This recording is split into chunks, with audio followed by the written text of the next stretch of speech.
नाशिकमध्ये एक दुर्दैवी घटना घडली आहे। स्विमिंग करून घरी परतणाऱ्या 8 वर्षीय चिमुकलीला भरधाव ट्रकने चिरडल्याने तिचा जागीच मृत्यू झाला।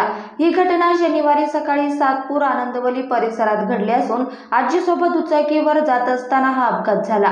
नाविका अभिषेक नेरकर असं मृत्युमुखी पडलेल्या बालिकेचं नाव आहे, तर तिची आजी जखमी झाली। अपघातानंतर ट्रक चालक घटनास्थळावरून पसार झाला असून घटनेने परिसरात हळहळ व्यक्त होत आहे। याबाबतची सविस्तर माहिती अशी की नाशिकमधील आनंदवलीतील विवेकानंद नगरमध्ये राहणारी नाविका ही शनिवारी आजीसोबत स्विमिंग करून घरी परतत होती। पाईपलाईन रोडवरील पेट्रोल पंपाजवळ आल्यानंतर सकाळी 10:15 वाजताच्या सुमारास हा भीषण अपघात झाला।